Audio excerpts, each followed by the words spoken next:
तुम्हाला सगळ्यांना गर्भपिशवीच्या मुखातलं जे कॅन्सर असतो ना त्याच्यासाठी लसीकरण देण्यासाठी आलेलो आहे. आता गर्भपिशवी तुम्हाला माहिती का कुठे असते? ह्या भागात असते आपल्याला गर्भपिशवी. बच्चेदानी म्हणतो तिला. आणि त्याच्यात जे बाळ आहे ना ते मोठा होतो आणि मग ते बाहेर येतो. तर ह्या जे गर्भपिशवी आहे त्याची ही पूर्ण संरचना आहे. ह्या गर्भपिशवीमध्ये कधी कधी ना कॅन्सर होऊन जातो. कॅन्सरचं नाव ऐकलं का तुम्ही सगळ्यांनी?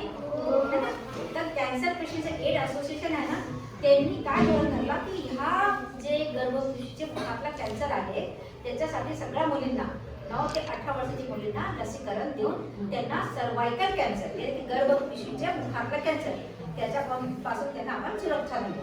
आता ह्या कॅन्सरचं जे वॅक्सिन आहे ना ते खूप महाग असतो.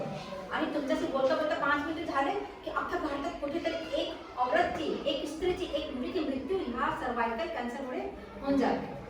आणि 24 तासात 200 स्त्री ह्या कॅन्सरमुळे मृत्युमुखी पडतात. आणि 6,44,000 अख्ख्या देशामध्ये, अख्ख्या पूर्ण विश्वामध्ये ह्या सर्वायकल कॅन्सरने पीडित आहेत. 6,44,000 आलं लक्षात. पण सर्वायकल कॅन्सरच एक मात्र असा कॅन्सर आहे की ज्याचं लसीकरण उपलब्ध आहे. तुम्ही लसी घेतल्या का? घेतले ना लसीकरण? तसंच ह्या जे सर्वायकल कॅन्सर आहे त्याच्यासाठी लसीकरण उपलब्ध आहे.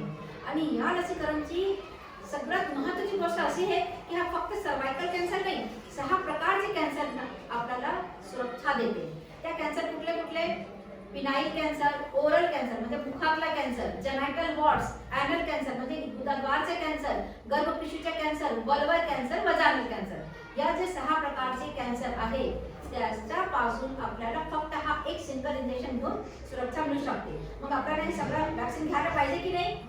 है ना? किती महत्त्वाचा, किती इम्पॉर्टंट वॅक्सिन आहे. आणि तेही हा वॅक्सिन देण्याकरता बॉम्बेहून पूर्ण टीम आलेली आहे. कारण ते वॅक्सिन कुठलाही दिलं ना की त्याचा कोल्ड चॅन मेंटेन करणं, सांभाळणं खूप गरजेचं असतो. आता मी दरीचे जी स्कूल आहे तिथे आम्ही 150 मुलींना दिला आणि मग त्याच्यानंतर तुमच्या शाळेमध्ये आलेलो आहोत आणि पुढे पण तुमच्या शाळेमध्ये हा लसीकरण आपण देणार आहोत. तर तुम्ही सगळेजण तयार आहात? तर हे जे लसीकरण आहे त्याला आपण HPV वॅक्सिन म्हणतो. काय म्हणतो मला सांगा? HPV.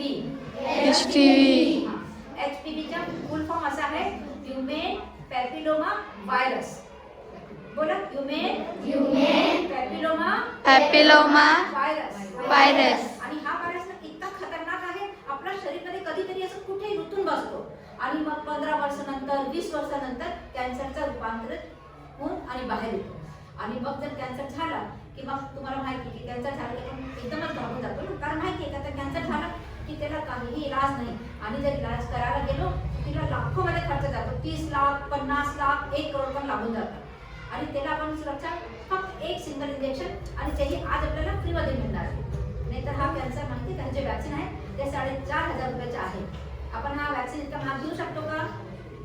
नाही देऊ शकत. तर प्रायव्हेटमध्ये नाही घेऊ शकत. म्हणून हा rotary club of Nashik west आणि कॅन्सर पेशंट्स एड असोसिएशन यांनी हा 9 ते 18 वर्षाचे वयोगटातील मुलींसाठी हा लसीकरण तुम्हाला आज द्यायला येणार आहे. तर थोडा वेळात ते येतीलच. सगळ्यांसाठी तयारी ठेवा आणि सगळ्यांकडनं कन्सेंट फॉर्म भरून घेणार आहे. आलं लक्षात? आणि कन्सेंट फॉर्म मध्ये जसं आई वडिलांची स्वीकृती असते, टीचरची स्वीकृती असते, तसंही मी लहान मुलांची डॉक्टर आहे आणि मी जरी कन्सेंट दिला, कारण मी आतापर्यंत 25,000 वॅक्सिन दिलेले आहे. हा जे ठिकाणी किती दिलेले? 25,000. आणि फक्त नाशिकमध्ये नाही, लखनौ, कानपूर, बाराबंकी, गोंडा, ऋषिकेश, हरिद्वार कुठे कुठे जाऊन हा लसीकरण दिलेलं. कारण आपल्याला हा भारत सर्वायकल कॅन्सर पासून मुक्त करायचा आहे ना. ठीक आहे? तर तुम्ही सगळं रेडी आहात ना? कोणाला काही भीती नाही ना? हा लसीकरण दिल्यानंतर थोडासा ताप येऊ शकतो, तर त्याच्यासाठी काही करायची गरज नाही. जर जास्त ताप असेल तर क्रोसिनची गोळी घेऊन ते ताप लगेच उतरून जातो. ओके? Are you ready?